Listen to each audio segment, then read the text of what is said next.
Hello, everybody, and welcome back to more gaming content. Now, I know it's been about like 3.5 months since the last video, which apparently it just, but became the most popular video on my channel somehow. So, whatever. I guess I'm obligated to make a part 3 now, and that's what this is. We got more games to talk about. A lot more. 14 games, in fact. And what's special is that out of the 14, 7 of them came from user suggestions. I read the comments. People were like, play this game, play that game, and I did. I played some of the games that you suggested. So thank you again for leaving those comments because they were some pretty good games. But you know the drill, you know how this goes. It's time to once again talk about video games.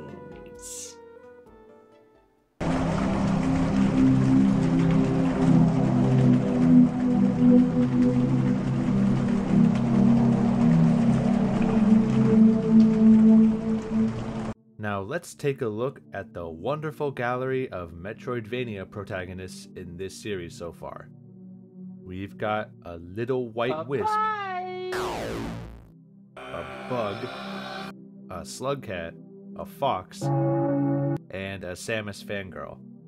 And now we can add an angry cat, a baby rabbit, and the blob to this prestigious hall. But in all fairness, Animal Well is unlike any of those other games, as while it can still be labeled as a Metroidvania with how you run around a big world collecting tools to find new things, the way it goes about it is completely different. Above all else, this game is about exploration, whether it be finding new areas, discovering new animals, or learning new things you can do with your tools, and picking apart all the secrets this world has to offer. Like, seriously, there are a lot of things to find. You see these eggs? Yeah, there's 64 of them, as well as a ton of other things to seek out. And believe me, some of this stuff gets really complicated. In that way, it's a lot like Tunic, where the joy comes in learning new things about the game through experimentation. As also like that game, you're not really told anything. You're just let loose to explore this rich and colorful world. And I'll just say, they somehow made the CRT filter look good. I mean, I usually don't like it. It's often included in most retro game collections nowadays, and most of the time it just looks lazy. But here, somehow the game looks better with it on.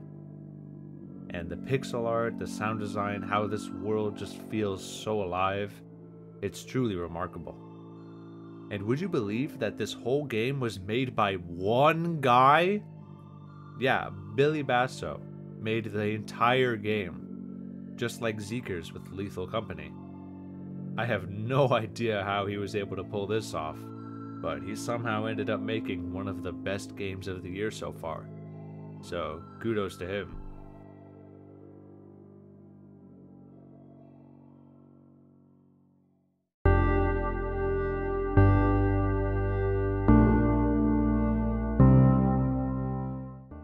While everyone's out here talking about Dark Souls or Sekiro or Elden Ring, especially with that new DLC that dropped recently, the funny little crab game doesn't seem to fit in at first. I mean, a Souls-like where you're fighting undersea creatures as a goofy little crab? I mean, come on, man. Don't you know every Souls-like needs to be dark and oppressing and bleak, and also super duper hard? Well, Another Crab's Treasure puts a delightful spin on the formula, with some fun underwater action, as you're just a little guy trying to get a shell back. Along the way, you'll find lots of other shells that you can use in combat, which functions about how you'd expect with a game like this. Yeah, it's hard. Some bosses definitely gave me a struggle at first, but it's not soul-crushingly difficult. And if anything, this would be a perfect fit for a first-time player in this genre. The bosses are definitely the highlights, although some are better than others. But the thing that makes this game stick out is the world you explore. The ocean is so full of life, even despite all the garbage piling up. and seeing how all these creatures use everyday objects in unique ways, whether it be combs or hairpins as weapons, wearing a red solo cup, or an F key on your back, seeing the roads of receipt paper in the town, and having the main quest be given on the back of a cereal box. It's all just so charming and refreshing to see in a genre that kinda needs some variety in presentation. Plus, the music is just awesome. You know, remember that top 5 soundtracks? I'm extending it to top 10, and now Hyperlight Drifter, which was an honorable mention before, is in that list, and this game is also in that list. And yes, I know the people in the comments are like, oh, how is Hollow Knight not in the top 5 soundtracks? And, well, it's not in the top 10 either. I don't know what to tell you. I mean, it's a good soundtrack. I just think these ones are better. I'm at least giving it an honorable mention here, just to appease those in the comment section. But yeah, Another Crab's Treasure is a great game with its own unique charm that makes it truly shine.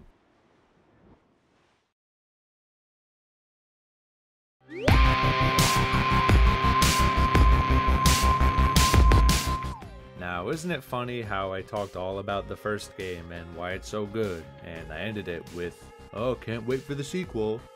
And literally, the day before the video goes up, it just drops out of nowhere? Maybe it's a sign or something, but I'm happy to report that Hades 2 is just as good as the original.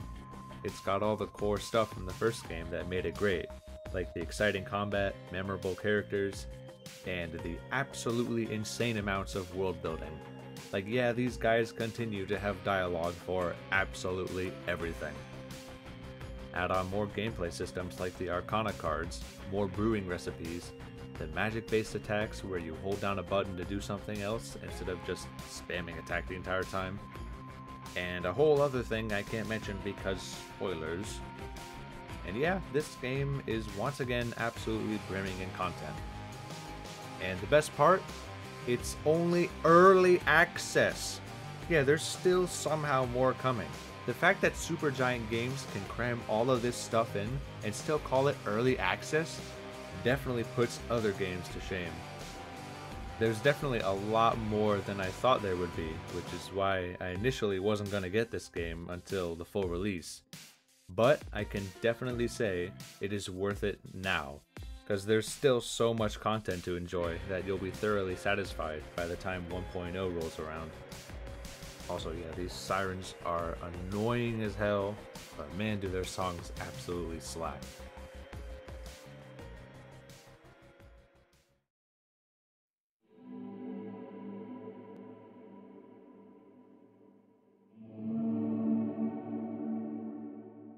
Now, out of all the games that people suggested in the previous videos, and believe me, I read every comment, none of them stood out as much as Fatum Betula.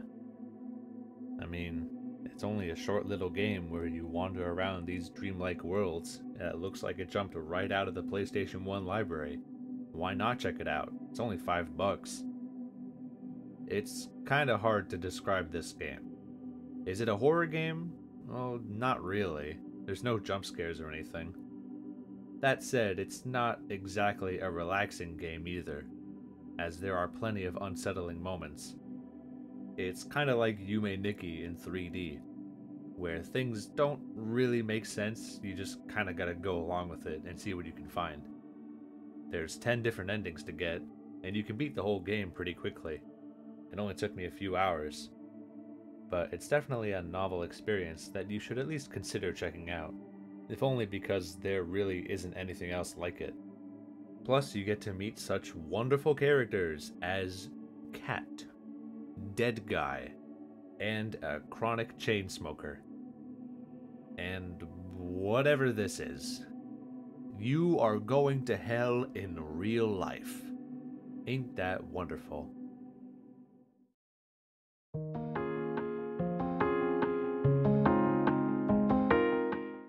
There was this one very enthusiastic comment, basically demanding that I played this game along with a couple others who got just a little excited to see Wandersong in the previous video. Grimm's Hollow is a nice little game that's also just a few hours long, but I think it still stands out on its own and it's worth checking out. It's basically just a classic RPG. You're a Reaper, you fight enemies, earn points to fill out your skills, and go through a few dungeons and fight a couple bosses. It's not anything too crazy, but it's not trying to be.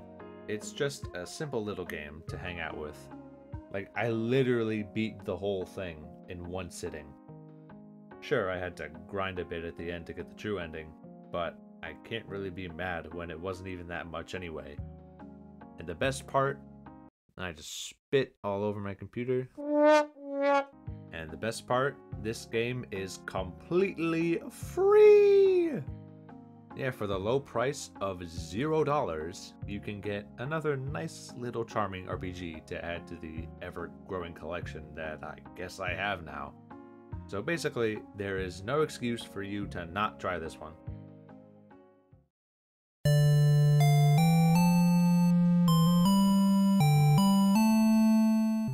Now, this is the main RPG I had on my list when going through the comments. In Stars and Time combines the lovely characters of One Shot with the time loop fun shenanigans of Outer Wilds. You and your lovely pals are on a quest to defeat a mad king, and you get right to the end, but whoops! You're caught in a time loop, and now you gotta figure out how to break it. Of course, a game like this rides heavily on its story, and fortunately, it does it really well, as everybody on your team is just so goddamn likable. There's the insecure leader of the group, the wise bookworm, the gay one, and a kid who just enjoys being in the company of everyone else. And of course, we can't forget about this little goober under the tree. All the little vignettes are amazing, the soundtrack is great, and the story manages to remain strong throughout. But of course, how is the actual game? Well, being an RPG with turn-based combat, it's pretty standard. Though at least you got this rock, paper, scissors dynamic going on. Most of the game is pretty simple, so you won't have to worry about grinding at all, and the house has lots of things to find as you explore.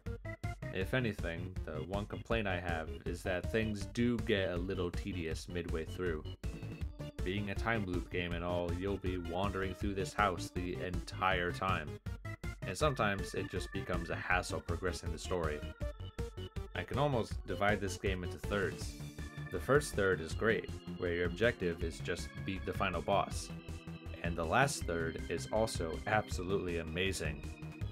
But the middle one kinda drags on, as there's a lot of running back and forth around the place looking for one specific object to move things along. And it just gets tiring really quickly. If they just cut out a bit of the fluff in the middle, this game would have easily been my favorite in this genre. But as it stands, it sits just behind One Shot at number 2. But despite all that, this game is still just amazing, and it's worth seeing through to the end. And I can proudly say that this game can be added to the exclusive, prestigious list of games that made me cry. Along with One Shot, Ori 2, and fucking Pokemon Mystery Dungeon Gates to Infinity, if you can believe it. So yeah, play this game. If anything, just to experience peak homosexual content. I'm shit. So you remember Lethal Company, right? Well, take that game, give somebody a camera, and you have content warning. But in all seriousness, while both games have similar premises, the way they play is completely different. Lethal Company is all about fighting for your life in dangerous planets to gather as much trash as you can, while also laughing your ass off at your friends dying. In Content Warning, doing stupid shit and watching your friends die is the whole point, as you and your buds literally become YouTubers trying to get big by wandering into dark, spooky places and seeing what happens. And just like Lethal Company, this game can often lead to some hilarious moments. The overall gameplay is a little shallow. It's really just you walk in, encounter a monster, do something stupid or make some silly noises, somebody dies, and then you leave. Luckily, there are some additional tools and upgrades to spice things up a bit, but I don't really think this game has the same staying power as Lethal Company, which I do prefer. However, it is still a very good addition to add to the collection of party games you can just mess around with friends. As any game where you can do dumb shit and have a good time is a good one for me. Damn cock and dick! No, not again!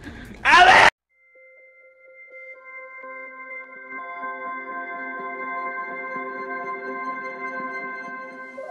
Now, what if we took Subnautica, put it on Mars, and made it all about terraforming and base building instead?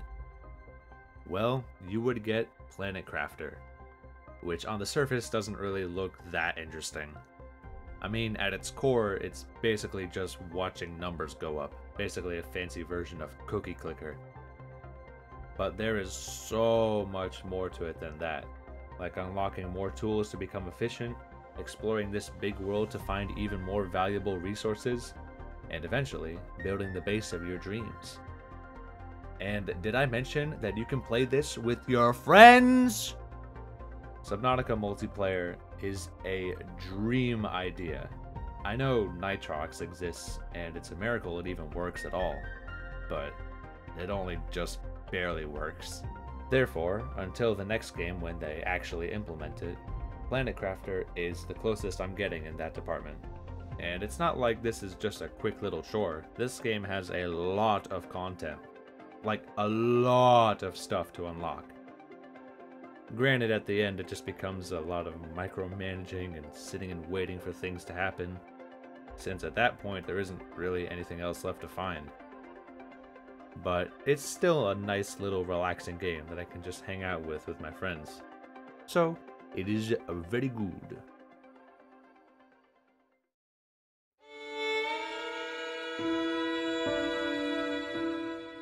It was in early January that my friend introduced me to this little game called 9 Souls that was set to come out sometime soon.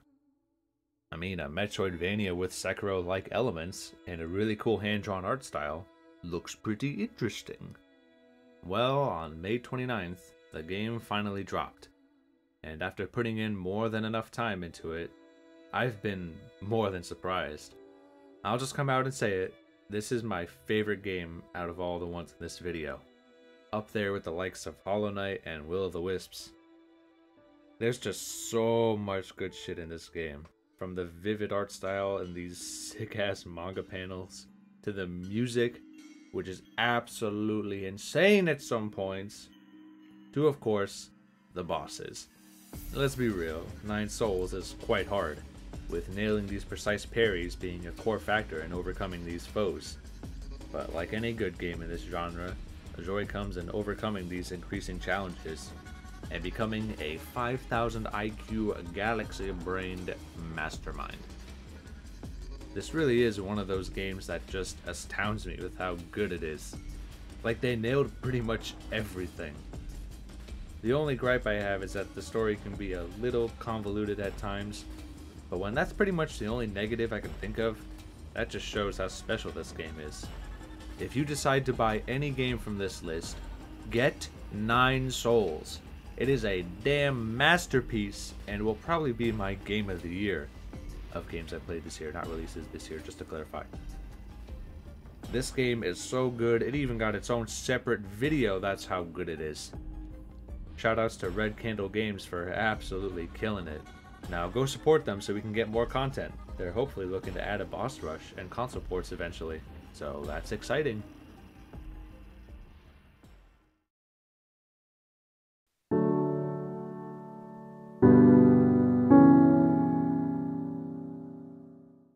To round out the trilogy of RPGs on this list, we have To the Moon, a classic RPG Maker game dating back to 2011, damn.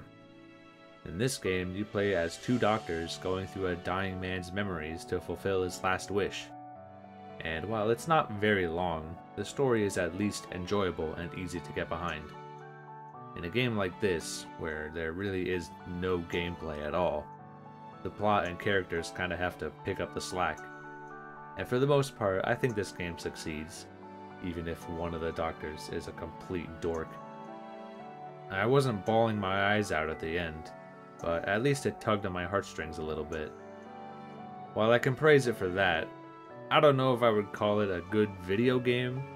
I mean, sure, it's on this list, so it is good, but the game is just slowly walking around, looking at things, and solving a few puzzles.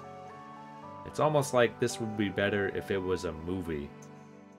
And with a price of $10, yeah, I don't know if it's really worth it. Especially since it's an over decade-old RPG Maker game that only takes a few hours to beat.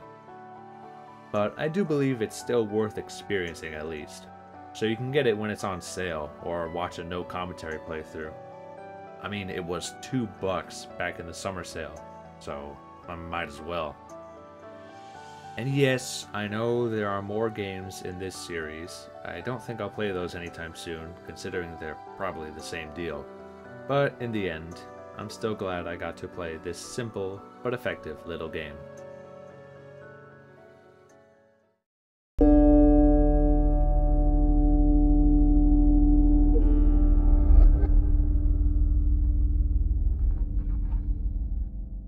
Card games are boring! I know I share the same sentiment. And I don't give a single shit about the likes of Hearthstone, Magic the Gathering, or Pokemon trading cards. So yeah, why would I give Inscryption a shot? Oh, it's a little spooky. Whatever. Trust me, this game is so much more than that. Do yourself a favor and don't look up anything about this game and just play it. Because it's another one of those truly unique experiences like Outer Wilds and Tunic. Plus, it helps that the game itself is actually pretty fun, when you actually understand the strategy behind it, and also when you're not sucking ass. It's another one of those where the less said about it, the better. But it is definitely worth it, especially coming from someone like me, who was initially skeptical about it.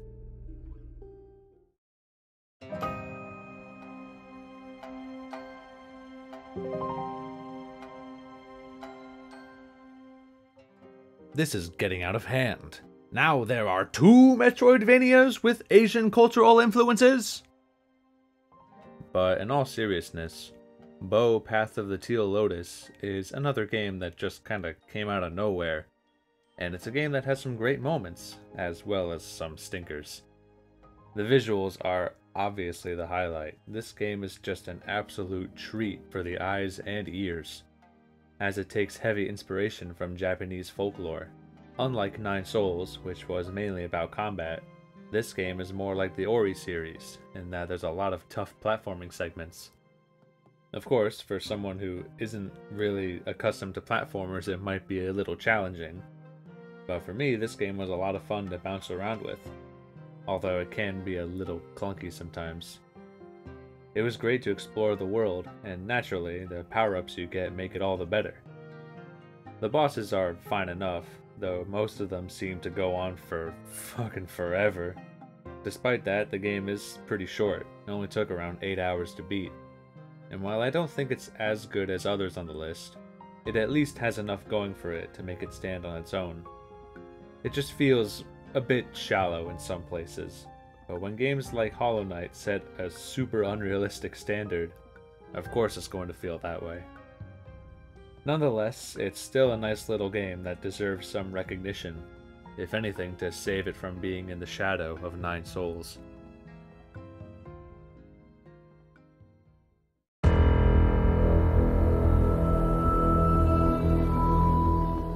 Now, I really enjoyed Talos 1 when I played it last year. And when I heard of the sequel that just came out, of course I was going to want to play it. But my PC was absolutely poo-poo, and it could barely even run the game, much less run it smoothly. And so began the unnecessarily long quest to upgrade my computer.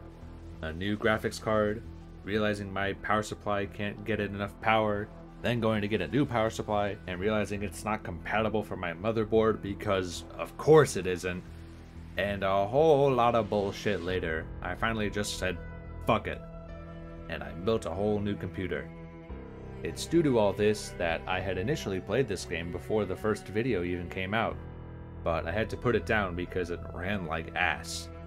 And only now I got to actually play it 4 months later. But all that aside, when I actually got to enjoy the game, I was having fun with it. A lot of new puzzle mechanics were introduced, which can lead to some crazy stuff happening. Although maybe it's just because I am a god gamer. But I found this one to be overall easier than the first game. With some exceptions, obviously. If you're just looking for even more puzzles and you like the first game, then this one is totally worth it. However, there are 2 big differences compared to the first game. Number 1, of course, is the graphics, which, yeah, the first game looked good as well, but comparing that to this is like night and day. God damn, does this game look good. But you gotta get a good graphics card to actually get the most out of it. Secondly, with the story of Talos 1 being more indirect and requiring a lot of reading, in the sequel it's a lot more prominent, as you have a whole team talking to you the whole time, there's an entire city with people to interact with. And yes, there is still a lot of shit to read.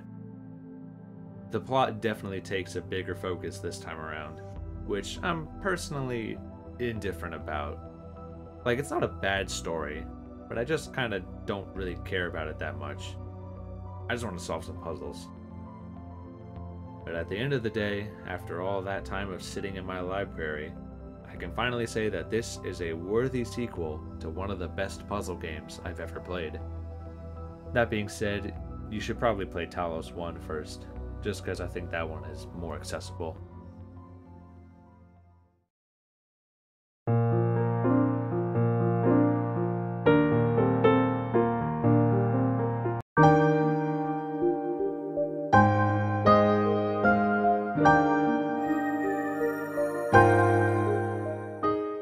Alright, this is the big one. The #1 most suggested game in the comments from the previous videos. And I can kinda see why. CrossCode is one of the most ambitious games I've ever seen.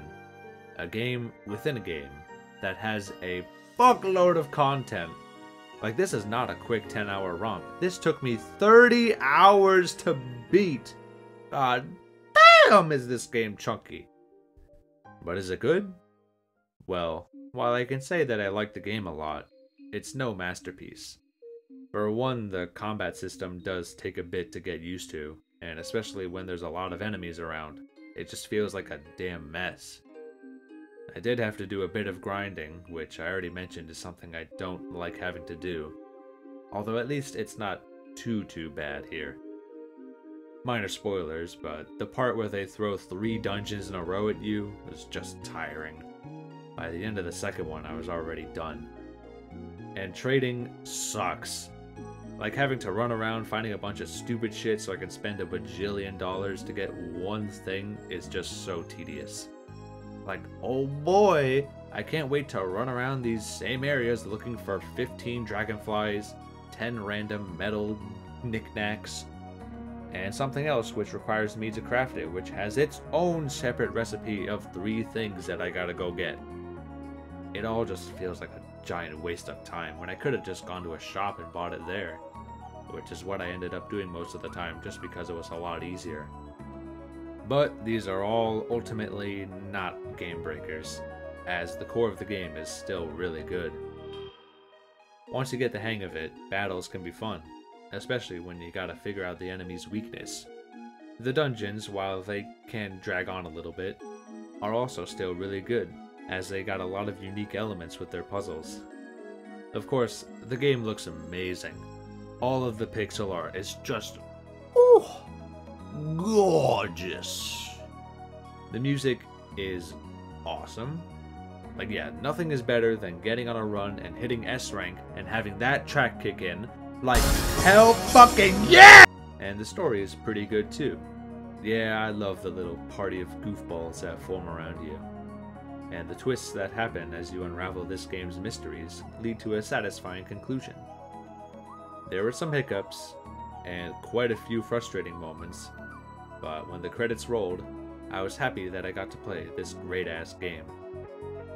Now I just need to take a break before I handle the DLC.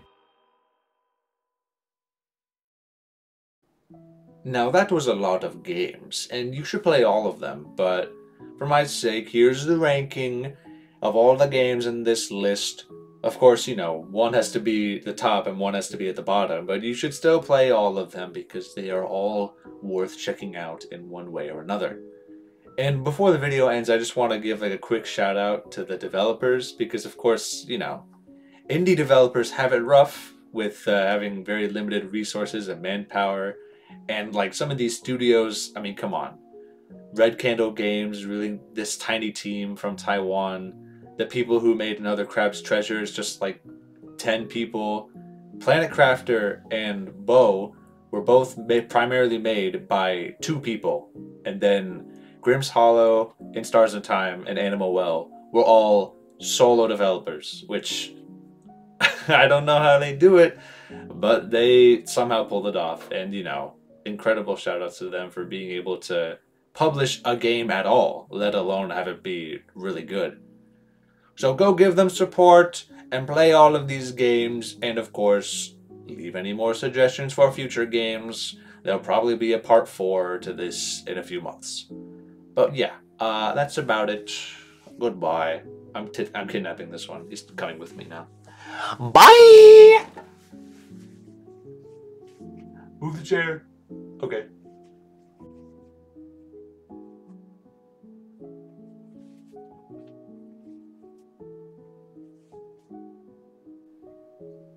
Sonic the Hedgehog!